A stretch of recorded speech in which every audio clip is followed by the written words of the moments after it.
2002 और गुजरात के राइट्स, लेकिन उसके पहले के कुछ दिनों का मैं आपको एक एक 12-15 महीने का एक चित्र आपके सामने पेश करना चाहूँगा, ताकि एक आपको अंदाज़ आ जाए कि क्या स्थिति थी। जैसे 24 दिसंबर 1999, यानी 3 साल पहले की बात है। काठमांडू से दिल्ली जो फ्लाइट आ रही थी, वो हाईजैक कर करके अफ़गानिस्तान ले जाया, कंधार में ले गए और भारत के सैकड़ों यात्रियों को बैन बनाया गया। पूरे भारत में एक बहुत बड़ा तूफ़ान था, लोगों की ज़िंदगी और मौत का सवाल था। अब 2000 के अंदर हमारे यहाँ लाल किले में आतंकी हमला हुआ दिल्ली में। एक नया और उसके साथ तूफ़ान जुड़ गया। 11 सितंबर 2001 अमेरिका में ट्विन टावर पर बहुत बड़ा आतंकी हमला हुआ। उसने फिर एक बार दुनिया को चिंतित कर दिया, क्योंकि ये सब जगह पे करने वाले एक ही प्रकार के लोग हैं। अक्टूबर 2001 को जम्मू कश्मीर विधानसभा पर आतंकी हमला हुआ। 13 दिसंबर 2001 को भारत की संसद पर आतंकी हमला हुआ।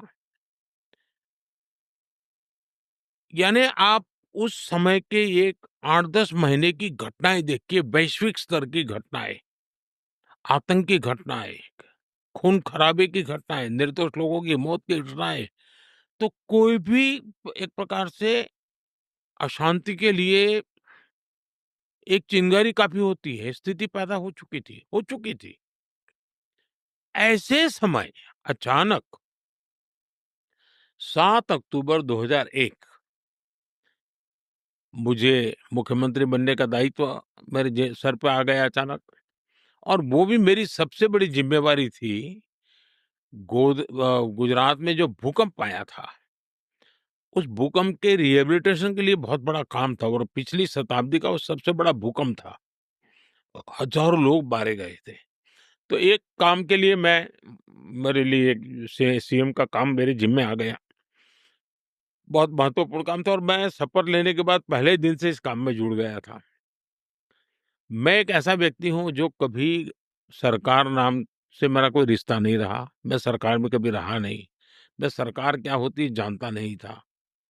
मैं कभी एमएलए नहीं बना, मैं कभी चुनाव नहीं लड़ा। मुझे जीवन में पहली बार चुनाव लड़ना पड़ा।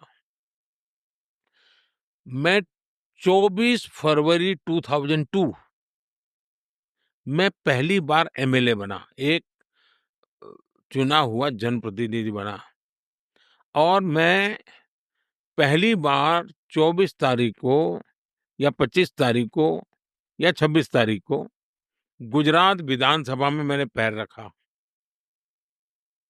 27 फरवरी 2002 विधानसभा में मेरा बजट सत्र था, हम हाउस में बैठे थे, और उसी दिन, यानी अभी मुझे एमएलए बने 3 दिन हुए थे,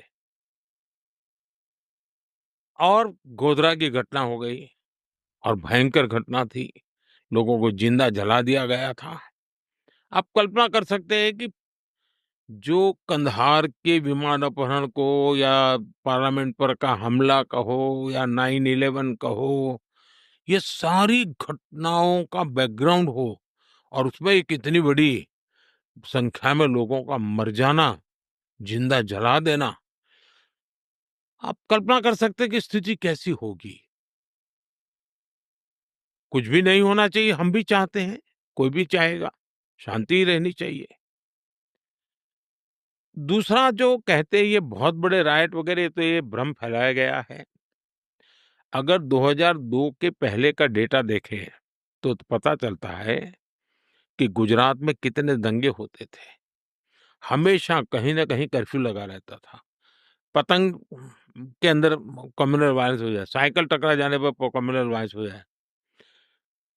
2002 से पहले गुजरात में 250 से ज्यादा बड़े दंगे हुए थे, और 1969 में जो दंगे हुए थे, वो तो करीब 6 महीना चले थे।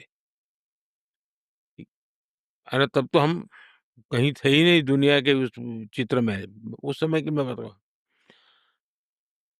और इतनी बड़ी घटना एक ऐसा स्पार्किंग पॉइंट बन गया कि कुछ लोगों की हिंसा हो गई, लेकिन न्यायालय ने उसको बहुत डिटेल में देखा है, लंबे अरसे और उस समय हमारे जो विरोध के लोग हैं, वो सरकार में थे और वो तो चाहते थे कि हम पर जितने आरोप लगे थे, हमको सज़ा हो जाए।